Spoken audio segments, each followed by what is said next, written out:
Welcome to the Successful Nonprofits Podcast. I'm your host, Dolph Goldenberg, and I am extremely excited today for us to be talking with Bea Boccalandro about finding meaning in your nonprofit job. Before we do, I want to touch bases about something that I said 6 months ago. 6 months ago on the podcast, I had said that I did not think it was a good time to do strategic planning. It's now time for me to share with you that I think as we look into 2021 might actually be a good time to think about strategic planning. The reason I said this back in April, May, and June is there were just too many unknowns. But I believe in January 2021, there will be a lot more knowns than there are unknowns. So if you're thinking about strategic planning, it might be a good time to get it started. So just wanted to make sure that I shared that with you. Now it is my pleasure to introduce Bea Boccalandro with you. Oh my gosh, there are so many reasons why we are having her on this podcast, and so many reasons why we are having this conversation about finding meaning in your nonprofit job. You all know that I've been in the nonprofit sector for 25 to 30 years at this point. And time again, I will see people, smart people, bright people, articulate people who will come into the nonprofit sector really genuinely believing that every day they are going to come to work inspired and passionate about the organization's mission, and every day they are going to feel like they are changing lives. And then oftentimes they're folks that are in positions like in the finance office or at the front desk or a direct service position or a middle management position, at some point starts to feel like just a job.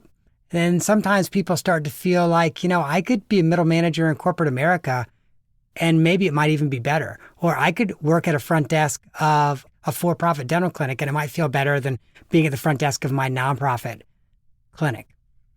So I think it's really critical that we talk about ways that we can bring meaning to our jobs in the nonprofit sector beyond just the larger mission that your nonprofit is pushing toward. And that is why we have the founder of VeraWorks with us today. Through her company, Bea helps companies engage employees in doing good work. And let me share with you, she works with big household name companies that you have heard of. Levi, PwC, FedEx, Disney. I could continue listing them out, but I would spend the next 15 minutes listing all of the household brands that she has worked with, where she has helped corporate employees find meaning and purpose in their job. And she is so passionate about this. And this is, again, something that I love. She is so passionate about this that instead of just saying, okay, this is proprietary, if you don't work with VeraWorks, you don't get the secret sauce, she's actually put all of this in a book that's coming out November 2020. So she has written a book called Do Good at Work, How Simple Acts of Social Purpose Drive Success and Well-Being. I love the fact that she's being open source and she's telling the world how they can do this as well. And before I introduce her, I also just have to share with you this book, which is not yet released as of this recording date, is already receiving critical acclaim. Adam Grant has listed her book as one of 30 books that everyone should be reading this fall. And when you look at Adam Grant's list, her book is beside Jerry Seinfeld, Guy Raz, John Cleese, other people, again, who you have heard of. So, Bea, I am so happy and excited that you are joining us today. I am too. I'm thrilled to be here. Your audience are among my favorite people in the world.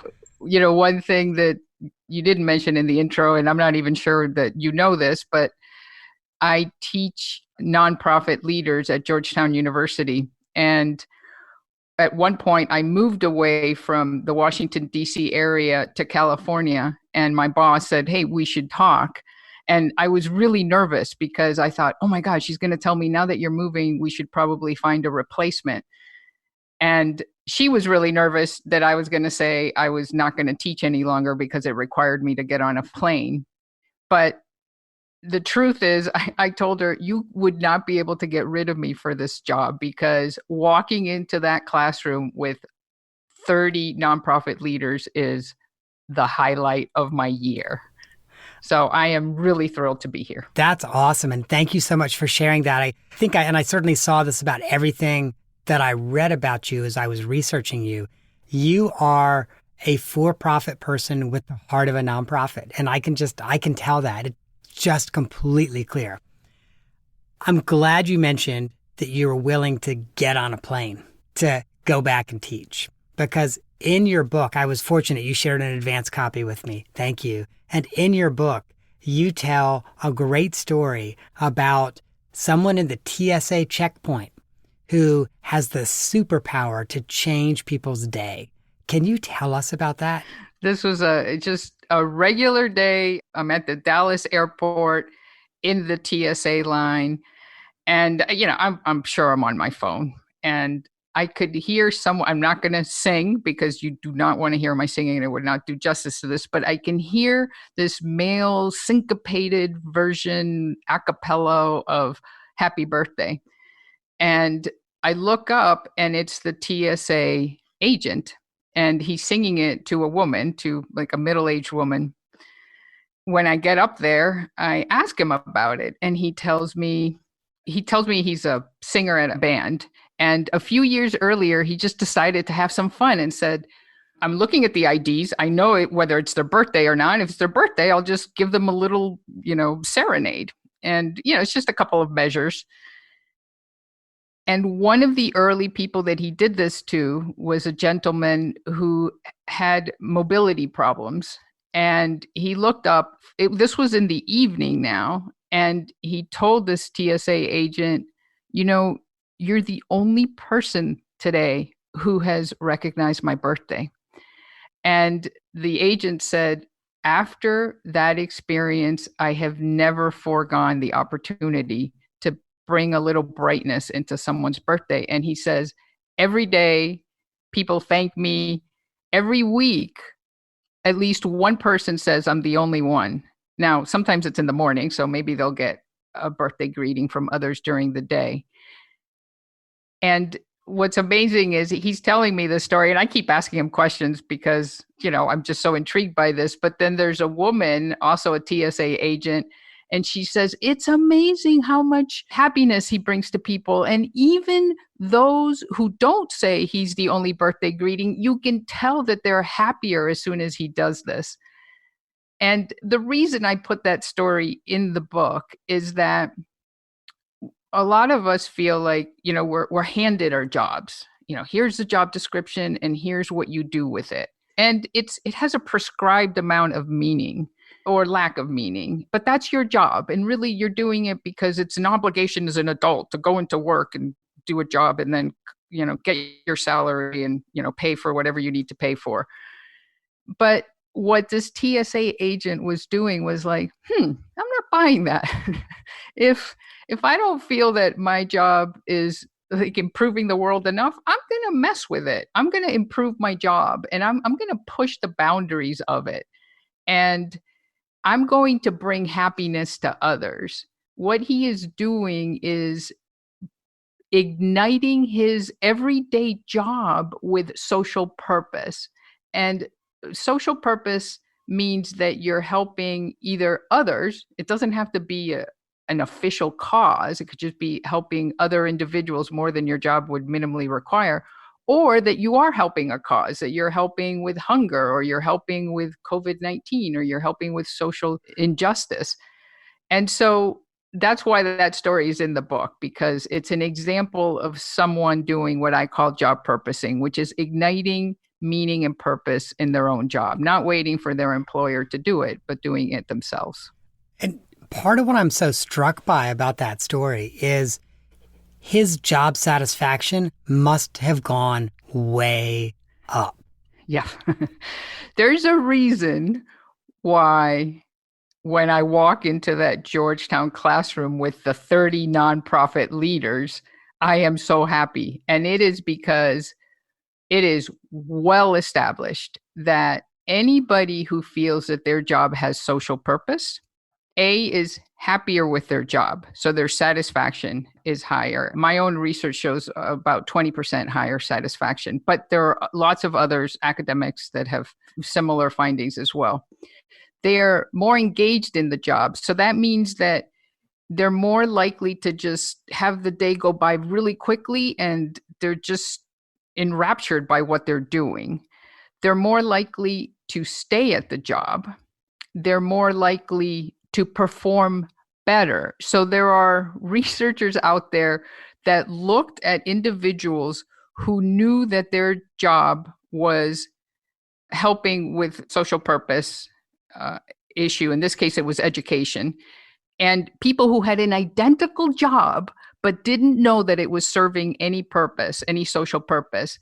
The first group not only did more work, they took shorter breaks, and research finds that the quality of work was better. So you're actually a better performer. You're more likely to get a raise because it's so obvious that you are performing better to third people. You're more likely to get promoted because it's so obvious to other people that you're performing better. So those of you in the nonprofit sector, you guys are wiser than the rest of the world because you at some point already knew this and you chose to work in the nonprofit sector. So fundamentally, you have an advantage because at a structural level, you are working for social purpose. That's not to say that what Dolph mentioned earlier can't happen. I mean, you're on the sunny side of work structurally because you have a social purpose mission by definition. Otherwise, you wouldn't have gotten, your 501c3 status. But it is possible to occlude that benefit by everything else that happens around the job. Having said that, the advantage that you have is considerable. So we know that 85% of people that move from the for-profit sector to the nonprofit sector say that they will remain there for the rest of their careers. We're like, I am not going back to the corporate sector. I am not going back there. The nonprofit sector, you guys are, I'm telling you, you're happier, you're wiser for having chosen this. But that doesn't mean that things can't go wrong and that you can't do things to enhance more the sense of purpose that you have, even though you have that structural benefit. Let's talk about that. What can nonprofits be doing to leverage that structural benefit so that it enhances the sense of job purposing even more? Yeah, that's a great question. So I think there's one chapter in the book that talks about what drives all the benefits of social purpose. And these are all evidence-based. There's 8 of them. It's a really dorky acronym, but hey, if it's memorable, then it works. The acronym is We Give It. So I think the first thing to do is actually an assessment. Let's say you manage a team at a nonprofit. If you could look at your team and go, which ones of these 8 are we meeting and which ones aren't we meeting? I'm just going to list them real quickly. We probably don't have time to go into all of them. If you guys contact me and we'll share the contact information later, I'm happy to just send you this chapter if that's what you need. But basically, the social purpose needs to be work, doesn't need to be, but it's better if it's work related. So you have an advantage in the nonprofit sector because you already have it folded in. So that's mostly for the corporate people. I got to ask you a question about that. So when you say it's work related, I assume what that means is, as an example, it has to be related to the work that those individuals are doing. It's not, let's as a group all go volunteer at a habitat build. The first one is better. Okay. The more to the core of the job. But the second one, because you said let's all, and it's with your colleagues, anytime we do a group thing with our colleagues, it feels work related, which is why those holiday parties are probably so awkward. But in this case, it's a good thing, right? Because what work related means is if at the end of the workday, your spouse asks you, hey, how was work? And you go, oh my God, work was terrible. Like there were all these fires to put out and people were in a bad mood and I didn't get anything done. But the highlight of my day was at lunch, I tutored a child in reading, right? So that person at lunch, they were probably at their desk and maybe that child that they were tutoring, they know about that tutoring program because of work. But in their minds, there was work and there was tutoring the child. Almost like tutoring the child is in the vacation category. Like it's kind of remotely related to work, but they don't go together. On the other hand, if you get home and your spouse asks, how was work? And you go, well, there were lots of problems and I didn't get much done, but oh my God, like, tutoring, Camillo over lunch, it just made the whole workday great. So that's what you want, that in people's minds, it feels like the workday. Got it. Okay. Sorry, I had to ask that follow-up question. All right, E. Okay, E, employee crafted. So if your staff can take a role in designing whatever it is that you're doing to serve the world, that means that they'll own it more. Group, I already mentioned group. Anything that you do with colleagues will augment the benefits. And we talked about some of the benefits already, which is job satisfaction, engagement, all of those things. By the way, there are all sorts of personal benefits too. You're also healthier, like your cardiovascular health is better. You're going to live longer if your weeks have social purpose in them.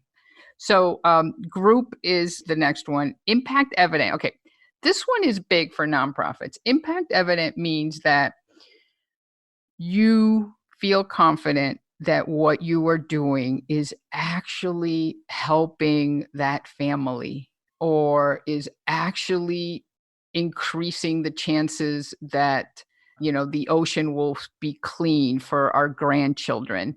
Dolph, it'd be interesting to hear your perspective on this, but I think that this is where a lot of nonprofits fail, that the day-to-day tasks, they're not confident that they're actually doing good out there.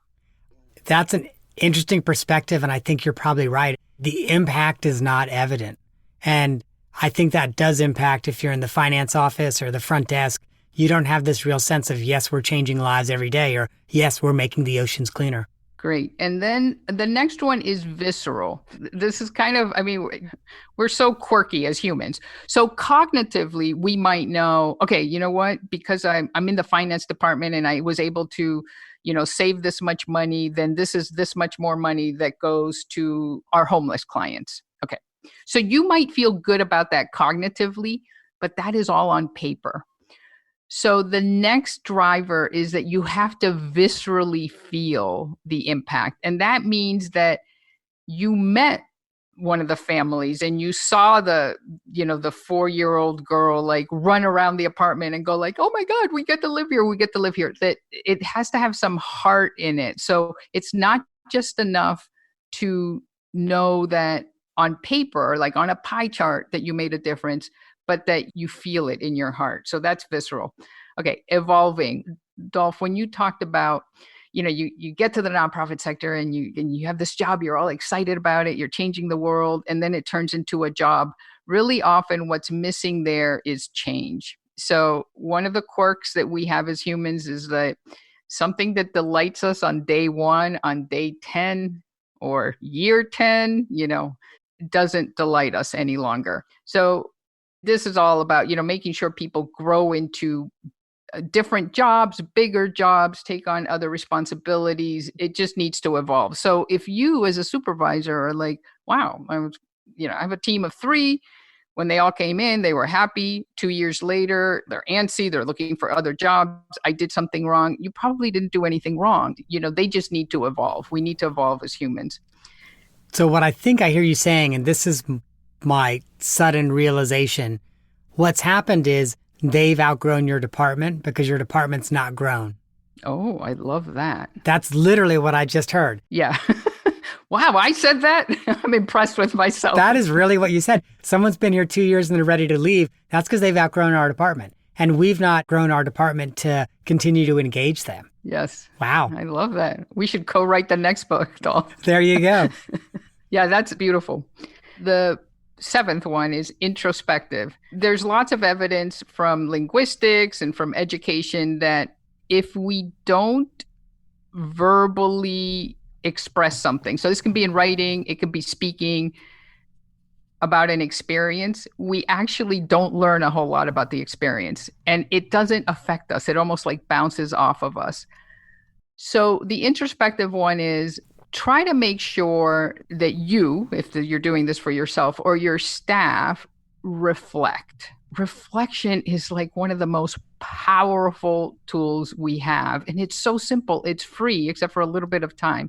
And so what that means is, maybe on Fridays, there could be a brown bag lunch, and it could be like, what did you learn on Friday, or what was a peak and what was a low, and how does this connect to helping those homeless families? Just reflecting on the social purpose activities will help all those benefits that we talked about, including health, including satisfaction, retention, all of those stick, because otherwise it's harder for them to stick. And then the final one is tenderly led. There are organizations that do really well in the first 7, but then somehow, and Dolph, as someone who works with leaders, I would love to hear your thoughts on this. Somehow the leadership decides that the way to lead is very objective and all about logic and not a whole lot about heart, and not showing they care about, again, that family and that 4-year-old. And like somehow that is the model of leadership that someone adopts. And if this is happening, then you're undermining all the benefits that we talked about. So those are the 7 drivers of high impact job purposing. And I would say that the first step is just go through and go, whoa, where can we improve? Which one of these could we improve? And the beauty is like small, I've been doing this for 20 years, and small improvements can make a huge difference. We're really sensitized to this. And by the way, you can have a world-class, like socially purpose-driven team that is really satisfied in doing all these things, and you're only meeting like 2/3 of these to any high degree. You don't have to meet them all, but these are the things to look at. I love this. Help me maybe with some examples of nonprofits that have done a really good job of job purposing and getting the we give it right. The one that comes to mind immediately when you ask that is TutorMate. So TutorMate is an organization that offers reading assistance to first graders. It's half an hour a week. It's remote. It's not even video. So there's a beautiful interface. So as a tutor, so I've been a tutor. So as a tutor, I would see like the flashcards, right? And I read off the flashcards, and then the student is looking at some different version of what I'm looking at that works for him or her.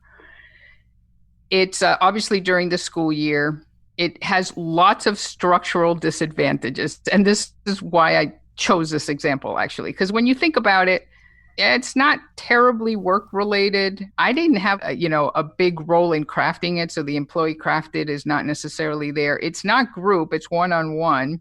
The impact is kind of evident because they move up in grade level, but not totally. It's somewhat visceral because you can hear their voice, and these kids are just unbelievably charming, but you're not in the same place. You can't even see them. It's a pretty stable model, so it's not that evolving. And then introspective, when you think about it, it's not that introspective. And tenderly led, actually, they probably do a great job at that. So what have they done to have it work better? First of all, impact evident. They went out and they hired a third party to look at, well, does this really work? And they share that. So it's in the intro video. When you become a tutor, it's there. From the beginning, wow, this child has a much better chance of going to second grade if I help him or her with this. The visceral part. So at the end of the school year, it'll be interesting to see what happens this next school year. But at the end of the school year, you are invited to the classroom as a tutor with the other tutors. And let me tell you, if you ever want to feel like a rock star, all you have to do is become a TutorMate tutor, because As soon as the child realizes that you are, the bee that he or she was on the phone with, I mean, they will like run to you and tackle you with this huge hug. And I still have like the picture of the first grader that I tutored up because it's just that meaningful. In terms of evolving, again, they want to stick to their model because it works really well.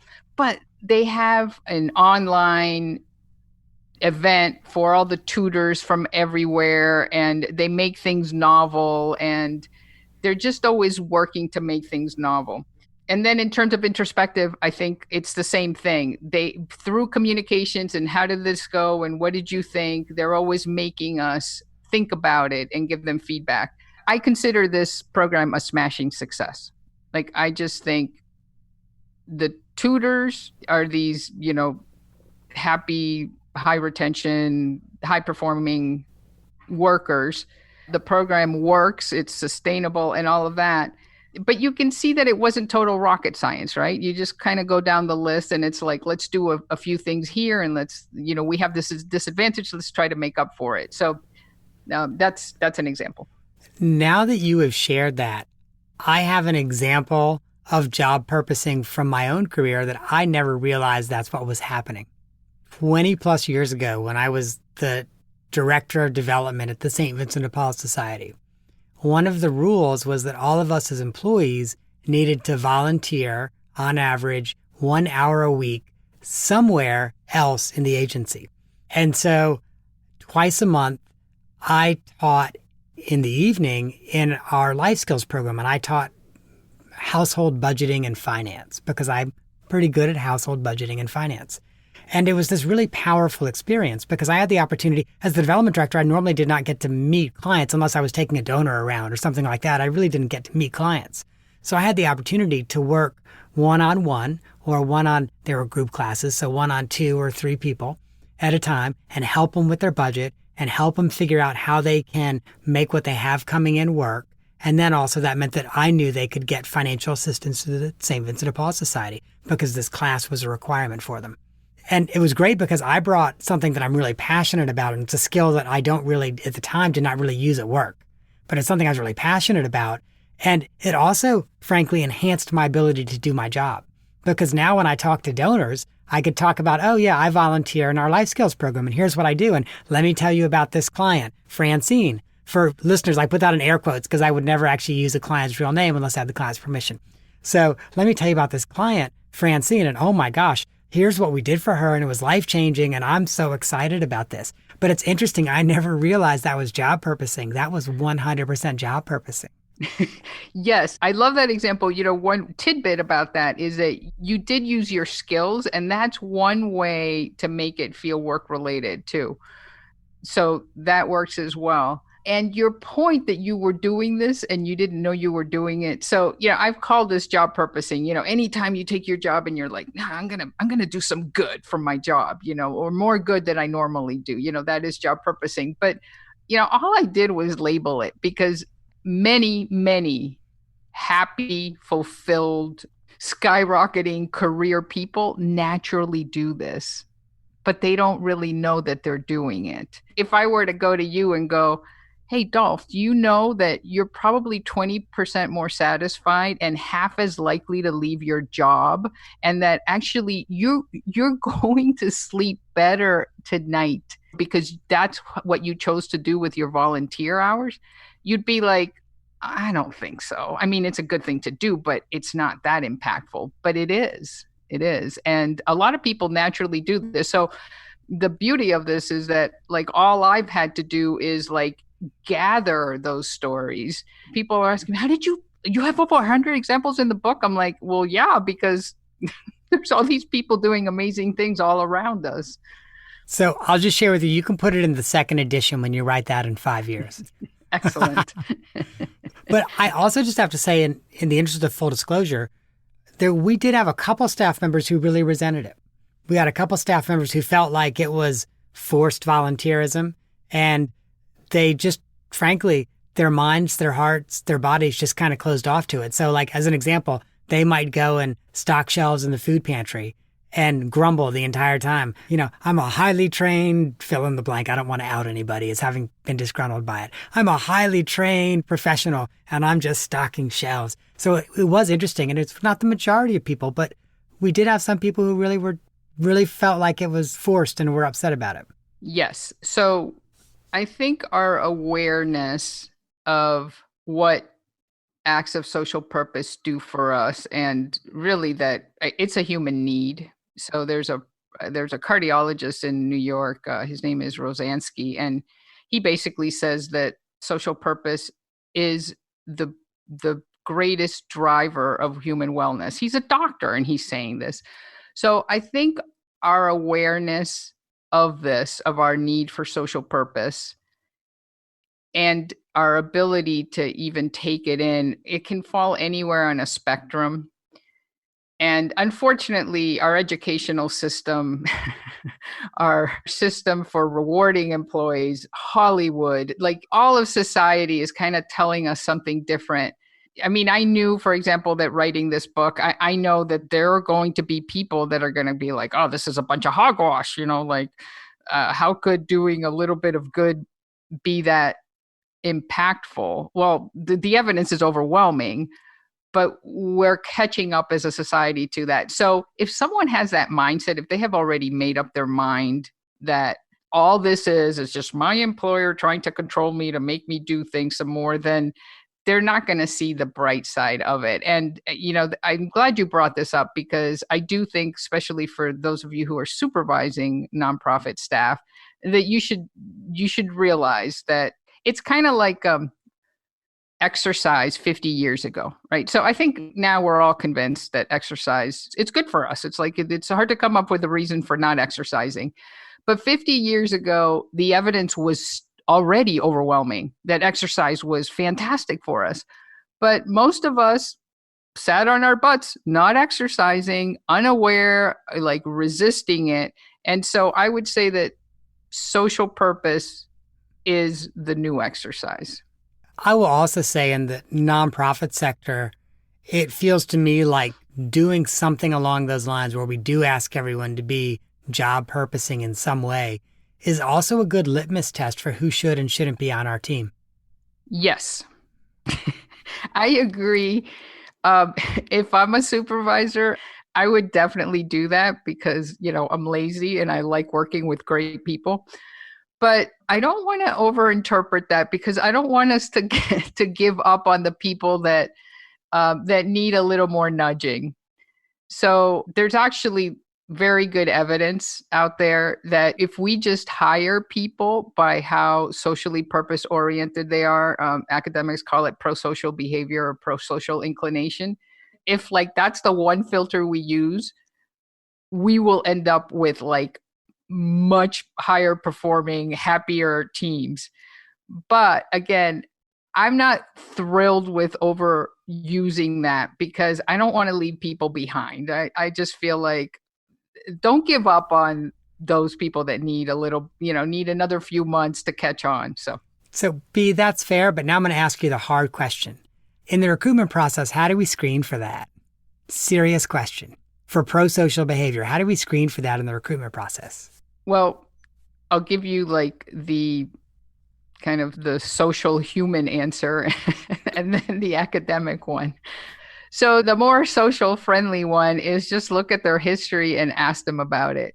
It's not necessarily true that everybody that has volunteering in their past, and only 30% of Americans volunteer every year. So that whole 30% is going to be pro-socially oriented because it could have been a requirement in high school. They could be doing it because they were, they did it, but maybe they were doing it because there was like some cute girl or some cute guy. There are all these other non-pro-social related reasons. But if it's in their history and you ask them about it and they're pro-socially oriented, they will light up when they talk about it. So they will sound like me talking about Camillo, like, oh my God, it's like, it was just so great to like tutor. So that's the kind of the friendly social answer. Now, if you want like the high rigor nerdy answer, ask them a few simple questions. There are these tests that determine how much of a giver or a taker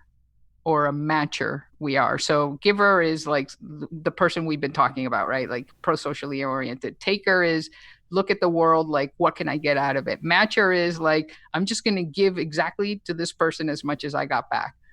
So Adam Grant, actually mentioning Adam, I'm glad I'm able to send some love his way, since he just sent a lot my way. He's the professor at Wharton that you were talking about. He's a 3 times New York Times bestselling author, and he's the one that had that list that included my book. He has an online test that is very easy to take. So anyway, there are formal ways of doing it, and Adam Grant's test is a fantastic way. Just have them fill it out and share the results. Good to know. We're actually going to link to Adam Grant's test in the show notes. We're going to show him some love too, Bea. We're going to Awesome. link to that in the show notes, because it does sound like we should probably be screening for that pro-social behavior. I have to share with you, we could continue with this conversation for at least another hour, but I also want to be respectful of your time and make sure that we don't take too much of your time. But I can't let you go without asking you the off-the-map question. I understand that you have taken up, I don't know whether I refer to it as a practice or a hobby or a sport, but you have taken up surfing in the last few years. Yes.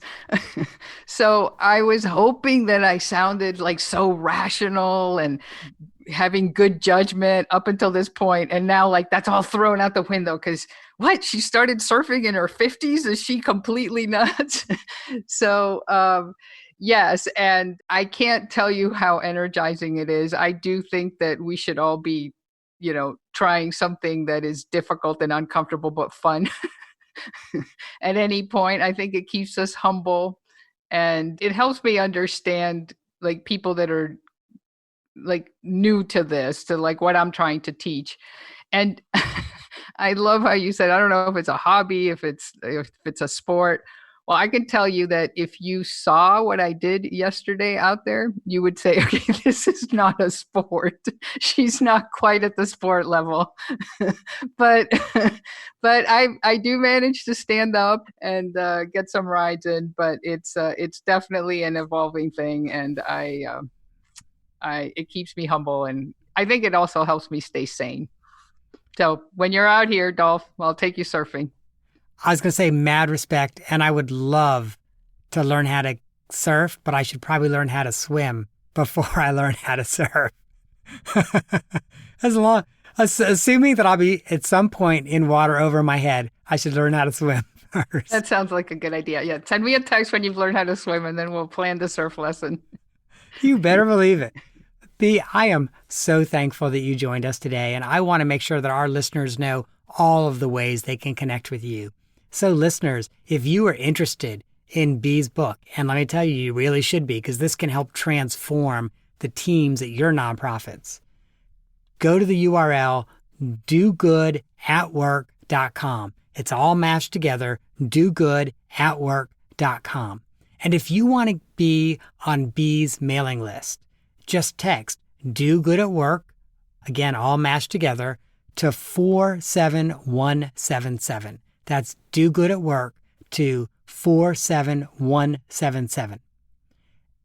And there's something else that Bea shared with me, and I think this is an over-the-top offer, in part because this book, frankly, should easily sell itself. It's on Adam Grant's list of 30 books that everybody should be reading right now. So this book is clearly going to sell itself.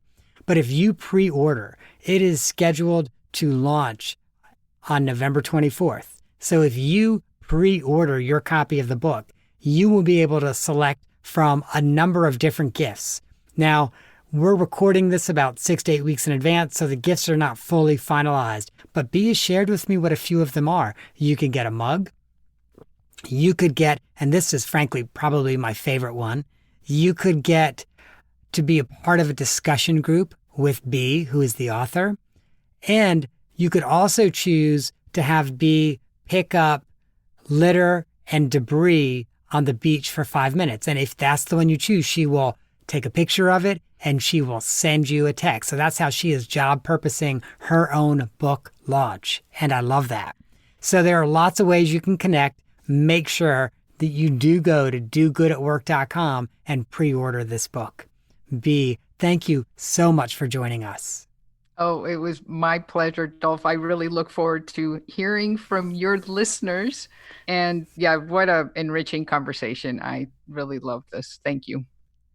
Thank you. And listeners, if you did not catch those URLs or text codes or something like that because you were busy thinking about ways that your nonprofit and team can inclusively start to create some job purposing opportunities, have no fear. You can just go to successfulnonprofits.com and you can get the URLs we talked about, the code, and we'll also link to some other things there as well. So at any point of the show, if I said we were going to link to it, we'll make sure we have those links in there as well. If you enjoyed this episode, I would recommend 2 more episodes for you to check out. Go back to episode 130 with Jeannie Cockrell and Joan MacArthur Blair. And you may recall that was an episode about building resilience. And also check out episode 141 with Wayne Slate on the employee-centered organization. Some of the things that Bea talked about, Wayne has talked about as well. So it's a great way to reinforce this. And finally, as you're looking into 2021 and you think, hey, maybe we should be doing strategic planning, reach out to me at successfulnonprofits.com. And that, listeners, is our show for this week. I hope you have gained some insight to help your nonprofit thrive in a competitive environment. I am not an accountant or attorney, and neither I nor the Goldberg Group provide tax, legal, or accounting advice. This material has been provided for informational purposes only, is not intended to provide, and should not be relied on for tax, legal, or accounting advice. Always consult a qualified, licensed professional about such matters.